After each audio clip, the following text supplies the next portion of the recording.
¿Por qué el área bajo la hipérbola y igual a 1 sobre x es el logaritmo natural? Todo es gracias a un concepto llamado rotación hiperbólica. Me explico. La función y igual a 1 sobre x se puede reescribir como x por y igual a 1. Todos los puntos cuya coordenada x y altura y forman un rectángulo de área 1. Si multiplico x por 2, el área del rectángulo se duplica y debo dividir y entre 2 para que el área siga siendo 1. Si divido x entre 3, el área se reduce a 1/3 y debo multiplicar y por 3. En general, si multiplico x por algún lambda, debo dividir y entre lambda para que el área siga siendo 1. Al realizar este proceso, los puntos que están en la hipérbola se mueven a lo largo de la hipérbola. De cierto modo, es como si rotaran a lo largo de ella. Por eso, a este proceso le llamamos rotación hiperbólica, porque es como cuando una rotación tradicional o circular mueve puntos a lo largo de circunferencias. Otro punto en común es que ambas rotaciones preservan las áreas. Al rotar a una región en el plano, su área sigue siendo la misma. Esto trae consecuencias para el área bajo la hipérbola. Un área bajo la curva entre x igual a u y x igual a v se puede rotar multiplicando x por lambda, convirtiéndose en la región entre lambda u y lambda v. Pero su área sigue siendo la misma, ya que la rotación la preserva. Si escojo lambda igual a 1 sobre u, puedo rotarla hasta convertirla en el área entre 1 y algún valor. Todas las áreas se pueden convertir en áreas entre 1 y algún otro valor a. Por eso voy a definir la función área de a como el área bajo la hipérbola y igual a 1 sobre x entre 1 y a. Teniendo el área de a, si tengo el área de b, es decir, el área entre 1 y b, la puedo rotar multiplicando x por un lambda igual a, convirtiéndola en un área entre a y ab. Si la sumo con área de a, obtengo el área entre 1 y ab, o sea, área de ab. Es decir, la función área cumple que área de a más área de b es igual al área de ab. ¿Te suena familiar esta propiedad? Pausa el video si quieres pensarlo.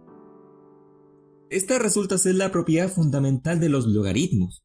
Logaritmo de a más logaritmo de b igual al logaritmo de ab, sugiriendo que la función área podría ser un logaritmo. Para convencerte de que es así, revisa que las demás propiedades de los logaritmos también aplican para la función área. Pausa el video e intenta jugar con las áreas para convencerte de eso. Entonces, área de a debe ser un logaritmo. ¿Pero cuál? ¿Será el de base 2, base 3, base 10? Si la base es un número b, por definición, decir que el logaritmo en base b de a es x, equivale a decir que b a la x es a. Reemplazando a por b, se obtiene que logaritmo en base b de b es 1, porque b a la 1 da b. Por tanto, si el área es el logaritmo en base b, entonces área de b debe valer 1, y viceversa. Si el área de b, o sea, el área entre 1 y un valor b, es 1, sabremos que el área es el logaritmo en base b. A la hora de hablar de áreas bajo la curva, lo típico es aproximarla mediante varios rectángulos muy finos. Aquí la rotación hiperbólica nos ofrece un truco interesante. Toma un rectángulo fino que parta en x igual a 1. Haz una copia y rótala hasta dejarla a la derecha del primer rectángulo. Rota otra copia hasta la derecha del segundo rectángulo. Repite este proceso con varias copias hasta que las áreas de todos los rectángulos sumen 1, y mira hasta dónde llega el último rectángulo. Esta es una aproximación de la base b, ya que los rectángulos aproximan la forma del área real. Mientras más finos sean los rectángulos, mejor se aproxima esta forma y con ello el valor de b. Ya que el primer rectángulo parte en x igual a 1, su altura debe ser y igual a 1 sobre 1, o sea 1. Llamemos a su ancho w. El área de este rectángulo es base por altura, w por 1, lo cual da w. Si tenemos n rectángulos, el área total es n por w, lo cual debe ser igual a 1. Por lo tanto, w debe ser 1 sobre n. Si el ancho es 1 sobre n y el rectángulo empieza en x igual a 1, entonces termina en 1 más 1 sobre n. Por tanto, para rotar una copia del rectángulo hasta la derecha del original, debemos multiplicar x por un lambda igual a 1 más 1 sobre n. Esta copia va de 1 más 1 sobre n a 1 más 1 sobre n al cuadrado. Para rotar otra copia hasta la derecha del segundo rectángulo, debemos multiplicar x por 1 más 1 sobre n al cuadrado. Este tercer rectángulo va de 1 más 1 sobre n al cuadrado a 1 más 1 sobre n al cubo. Si repetimos hasta llegar al último rectángulo, el rectángulo número n, veremos que terminan 1 más 1 sobre n todo elevado a n. Esta es nuestra aproximación de b, la cual mejora a medida que aumenta la cantidad n de rectángulos. Es decir, b es alrededor de 1 más 1 sobre n todo elevado a n, cuando n es un número muy grande. Más formalmente, b es el límite, cuando n tiende a infinito, de 1 más 1 sobre n elevado a n.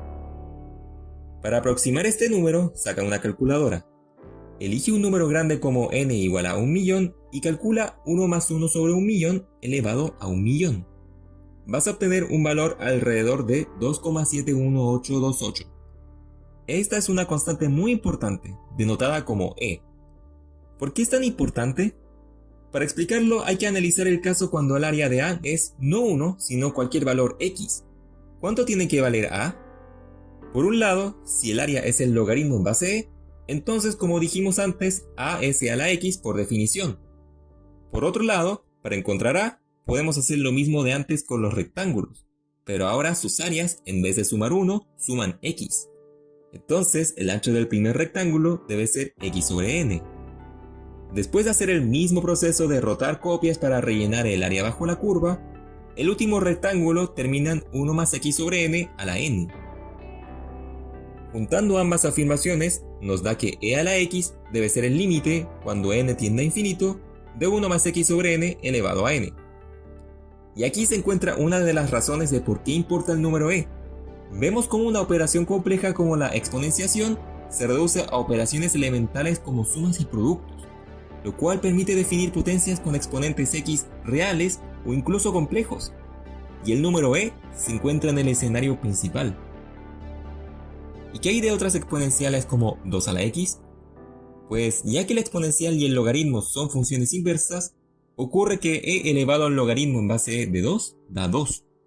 Reemplazando eso en 2 a la x, obtenemos que 2 a la x es e elevado a x por logaritmo en base de 2, que se puede expresar como este límite, lo cual permite definir 2 elevado a cualquier número real o complejo. Lo mismo aplica para las demás exponenciales. Todas se pueden convertir en e elevado a algo, una exponencial para gobernarlas a todas. Por ello, a la exponencial e a la x también se le suele denotar exp de x, al ser la exponencial entre exponenciales. Se podría decir que es la exponencial natural. Algo parecido ocurre con el logaritmo en base e. Se le conoce como logaritmo natural y se le denota ln de x, o también simplemente log de x, un logaritmo para gobernarlos a todos. Y es que, de nuevo, sabiendo que exponencial y logaritmo son inversas, podemos mostrar que un logaritmo en cualquier base b de x se puede expresar como el logaritmo natural de x sobre el logaritmo natural de b. Esto es muy útil porque es fácil calcular el logaritmo en base 10 de 10, 100 o 1000. Pero ¿qué hay de otros argumentos como 2, 3 o 5? No parece tan directo. En cambio, el logaritmo natural de 2 está ahí mismo. Es esta área entre 1 y 2. Una forma de aproximarla es con varios rectángulos finos. Por ejemplo, podemos usar 5 rectángulos de ancho 0,2. La altura de cada uno es 1 sobre x, donde x es el valor donde parten. Si el primero parte en x igual a 1, su altura es 1 sobre 1. Si el segundo parte en x igual a 1,2, su altura es 1 sobre 1,2, y así. Entonces, el área total de los rectángulos es simplemente esta suma. Mientras más rectángulos, mejor la aproximación. En el límite de infinitos rectángulos, decimos que cada rectángulo tiene una altura 1 sobre x y un ancho infinitamente pequeño de x. Por ende, su altura es 1 sobre x por dx. El logaritmo vendría a ser la suma de todas estas áreas 1 sobre x por dx, la cual denotamos con esta s larga de suma, conocida como integral. Hay que especificar que los rectángulos van desde x igual a 1 hasta x igual a a. Con esta expresión se calcula el logaritmo natural de casi cualquier número real. Con un poco de cuidado, incluso se puede extender a números complejos. Y si puedes calcular el logaritmo natural, entonces puedes calcular el logaritmo en cualquier otra base b. Por eso tiene sentido que esta área sea el logaritmo natural. Y todo esto gracias a la rotación hiperbólica. Pero puede que algo haya quedado dando vueltas. Si existe la rotación hiperbólica, ¿acaso también existe un ángulo hiperbólico? La respuesta es sí. Lo puedes encontrar en las funciones seno y coseno hiperbólicos, que miden la posición de un punto en la hipérbola x² menos y² igual a 1. El argumento t es el ángulo hiperbólico. Decimos que el punto rota en un ángulo hiperbólico t si uno de estos ejes se multiplica por un lambda igual a e a la t y el otro se divide entre e a la t, o se multiplica por e a la menos t. Por eso aparecen e a la t y e a la menos t en el seno y coseno hiperbólico. Pero eso es tema para otro video. ¡Chao!